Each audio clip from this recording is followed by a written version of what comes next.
माननीय श्री इमरान प्रतापगढ़ी जी।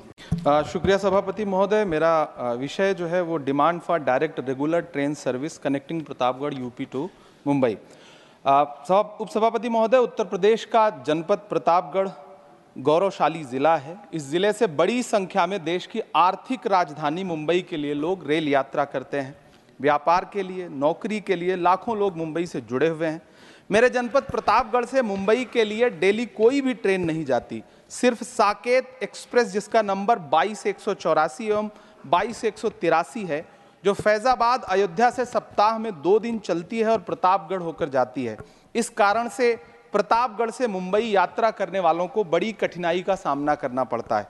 माननीय रेल मंत्री जी से मेरा अनुरोध है कि प्रतापगढ़ से प्रारंभ करके मुंबई के लिए डायरेक्ट डेली ट्रेन चलाई जाए या साकेत एक्सप्रेस को रेगुलर किया जाए, जिससे सिर्फ प्रतापगढ़ ही नहीं बल्कि अन्य जनपदों जैसे सुल्तानपुर और जौनपुर के यात्रियों को भी सुविधा हो।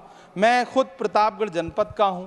मैं महाराष्ट्र से राज्यसभा का सांसद हूं। मुझे भी वहां से यात्रा करने के लिए लखनऊ या इलाहाबाद जाना पड़ता है। अतः रेल मंत्री जी से अनुरोध है कि अर्जेंट इस मामले का संज्ञान लें और साकेत एक्सप्रेस 22-184 और 22-183 का संचालन प्रतिदिन करवाने की कृपा करें। धन्यवाद। माननीय इमरान प्रतापगढ़ी जी।